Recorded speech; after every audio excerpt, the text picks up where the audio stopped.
Catsup TV.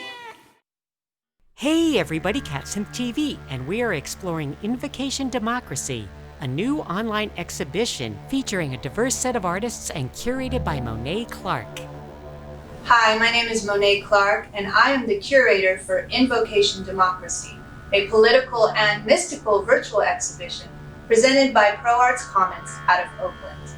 The show features painters and video artists, interdisciplinary and performance artists, and recording artists from across the nation, responding to this challenging time for our country. The uniqueness of a virtual exhibition, hands down, is the accessibility. It's just phenomenal. People have logged on from Europe and New York and LA, and they didn't have to come to Oakland to see the show. It's really, really wonderful and exciting. The challenge with any large group exhibition is synergy. Despite the multiple perspectives in the show, it has a lot of crossover in content and in themes. I chose to exhibit 4 artists of Indigenous American descent in the show, and this was really, really important to me. I wanted to present their perspectives on our democracy, the environment, on culture, and the mystic. And 2 of these artists are Merritt and Mariee Sioux, and they both have works in the show that reference a 1,000-year-old Sioux prophecy, which predicted 1,000 years ago the contemporary corporate threat that we now have to our democracy and the environment. Another Indigenous artist in the show is Edgar, Fabían, Friás, and he has wonderful, modern, Instagram-friendly video invocations with flashing neon aesthetics. His piece for the show stresses the sacredness of all life. There's Hockey Eye v. Edgar Heap, who is a legend. I'm really pleased to have him in the show, and his works for Invocation Democracy address the faulty foundation of our democracy. Dale Hoyt, don't forget to vote, shitheads. This video was made especially for Invocation Democracy. Dale is a master of experimental cinema, and in this new Bukowski-esque work, he contemplates the most sacred of democratic acts, which is voting. Frightwig and Crandle, Crazy World. This work represents the interplay between unbridled creativity and a healthy democracy, and I also decided to show it because of this seminal punk girl band's Smash the Patriarchy mission, which in my view would also make a much healthier democracy. Finley, Vote Like Your Life Depends on It. I loved the backdrop on this painting. It ties into the many environmentally themed pieces in the show and the show's concept that a healthy democracy protects its land as well as its people. This is part of an ongoing series that brings the viewer unflinchingly into the present moment as the events and hypocrisies of this American era unfold. Guillermo Pena, Dreamocracy in America. This video is the embodiment of invoking democracy.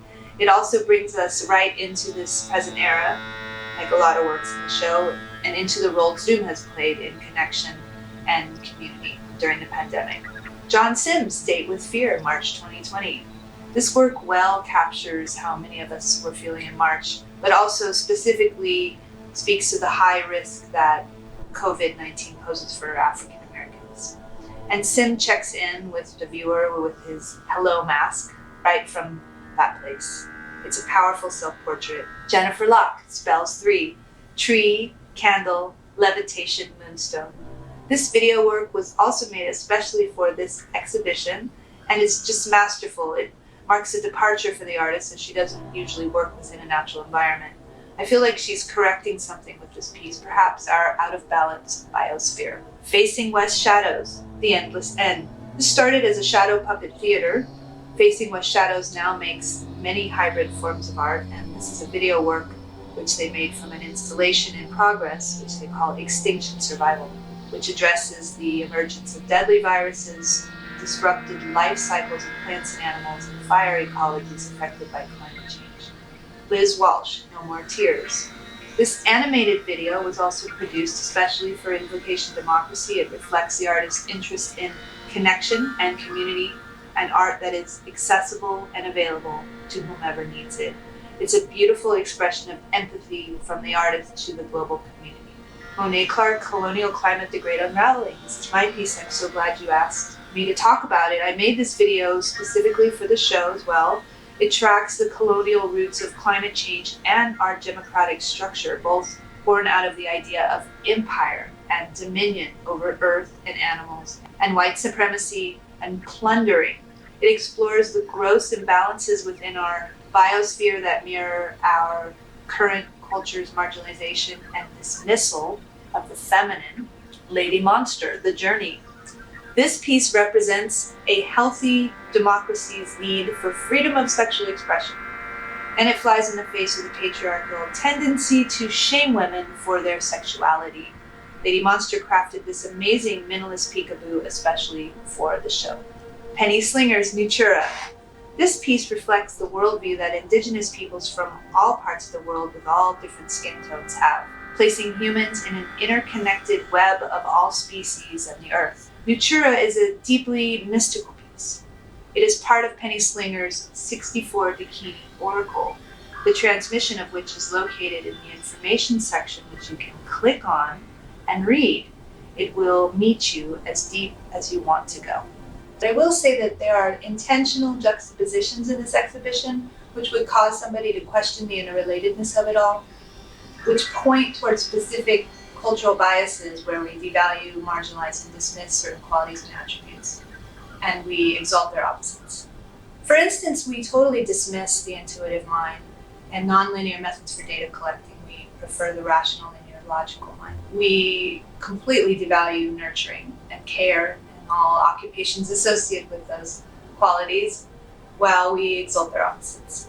And this is a cultural imbalance which has led to a climate change biosphere imbalance, because we've overexploited our resources to the point where we've pushed things out of balance on that level. Now, how this relates back to our culture and our democracy, I'll let you take in the show and see what you see.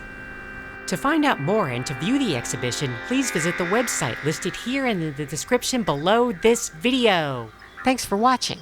Check out more at www.catsynth.com, and please subscribe to CatSynth TV. You're watching CatSynth TV. Meow.